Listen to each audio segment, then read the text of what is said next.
হবিগঞ্জে ব্যতিক্রমী আয়োজনে উৎসবমুখর পরিবেশে বাংলা নববর্ষকে বরণ করা হয়েছে। রোববার সকালে শিরীষতলায় বর্ণমালা খেলাঘর আসরে শতশিল্পীর পরিবেশনায় নৃত্য ও দলীয় গান সবাইকে মুগ্ধ করে।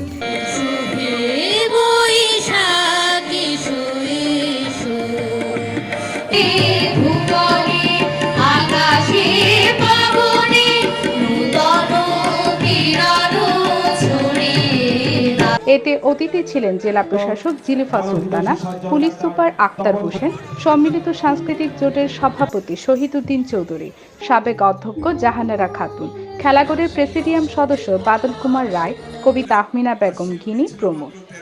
অনুষ্ঠানে শতশিল্পীদের অংশগ্রহণের ব্যতিক্রমী উপস্থাপনায় দর্শকরা উদ্বেলিত হন।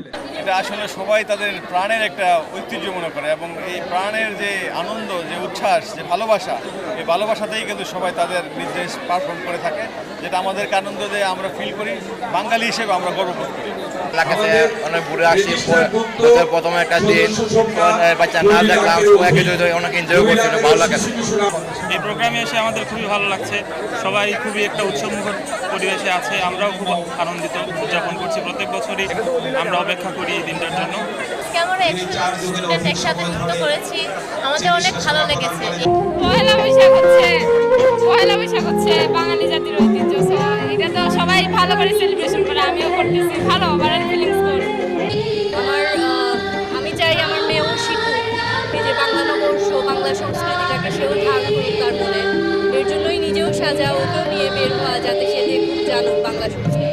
পয়লা বৈশাখের জন্য সবাই সবসময় অপেক্ষা করি, আমরা সেদিনকে সকালবেলা আসছি, এটা তো একটা আনন্দই, আমাদের বছরের প্রথম দিন। ভালো লাগছে কারণ পয়লা বৈশাখ এখন আমাদের প্রোগ্রাম হবে, আর আমি খুবই এক্সাইটেড এই গান গাওয়ার জন্য। এখন মায়েরা যথেষ্ট সচেতন হতে বাচ্চাদের বয়সে আমরা কিন্তু এখানে আসলাম না, কারণ আমাদের মায়েরা এরকম সচেতন ছিল না। 2020-এর পর এবার আমার তো বরাবরই ভালো লাগে। আসলে পয়লা বৈশাখ মানেই মজা, আনন্দ, এইসব কিছু। তো সবাই জন্য শুভকামনা। আর কার কি মনে হয় এটা আমি জানি না, আসলে এটা কারো পছন্দ না, এটা আমার নিজের পছন্দই। আর সবাই পরে লাল, সাদা লাল, আর আমার মনে হলো যে এবার আমি সাদা লাল পরবো না, আমি একটু কালোর সাথে যেটা কম্বিনেশন আইটা পরবো। পয়লা বৈশাখ আমাদের প্রাণের উৎসব, আমাদের জাতীয় উৎসব। আসলে আমরা সবাই জাতি ধর্ম বর্ণ নির্বিশেষে সবাই এটাকে অত্যন্ত আনন্দ এবং উৎসবের সাথে পালন করে আসছি। আপনারা জানেন 2016 সালে জাতিসংঘ কর্তৃক আয়োজিত যে ইউনেস্কো বাংলাদেশের এই মঙ্গল শোভাযাত্রাকে মানবতার অমূল্য ঐতিহ্য হিসেবে স্বীকৃতি দিয়েছে, যা আমরা সত্যি গর্বিত এবং আনন্দিত। আর এই উৎসব পালনের জন্য আমাদের সর্বাত্মক আইনশৃঙ্খলা রক্ষার্থে আমাদের গোয়েন্দা সংস্থা সহ আমাদের দৃশ্যমান পুলিশ এবং বিভিন্ন টহল পার্টি বিদ্যমান আছে। আমরা জনগণ যাতে স্বাচ্ছন্দ্য এবং সুন্দরভাবে আনন্দঘন পরিবেশে এই বাংলা নববর্ষ পালন করতে পারে, তার সার্বিক নিরাপত্তা ব্যবস্থা গ্রহণ করেছে।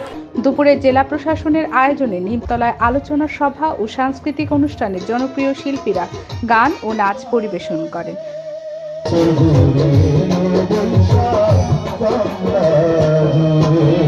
দুপুরে খোয়াই থিয়েটারের বর্ণাঢ্য আনন্দ শোভাযাত্রা পান্তাভাত খাওয়া ও বিভিন্ন অনুষ্ঠানের আয়োজন করে। পান্তাভাত, ইলিশ মাছ, শুটকি, আলু ভর্তা, খালি পেঁয়াজ,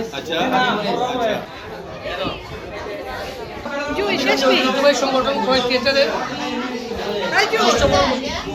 উপলক্ষে আজকে যে রেলি হলো, সুন্দর রেলি। এখন আমরা খাইতেছি পান্তাভাত, সেই ছোটবেলা খাইছিলাম পান্তাভাত, আর আজকে খেলাম। এদিকে বাংলা নববর্ষকে স্বাগত জানিয়ে সরকারি বৃন্দাবন কলেজে বৈশাখী মেলা ও বিভিন্ন অনুষ্ঠানের আয়োজন করা হয়। এছাড়াও বিভিন্ন শিক্ষা প্রতিষ্ঠান সহ সামাজিক ও সাংস্কৃতিক সংগঠন পৃথক কর্মসূচি পালন করে। রাতে জাগ্রত হবিগঞ্জের উদ্যোগে আধুনিক স্টেডিয়ামে জমকালো কনসার্টের আয়োজন করে। নববর্ষ উপলক্ষে দিনব্যাপী বিভিন্ন বয়সী নারী পুরুষ রঙিন সাজে সজ্জিত হয়ে আনন্দ উচ্ছ্বাসে মত্ত ছিলেন। আয়না 24 নিউজ, হবিগঞ্জ।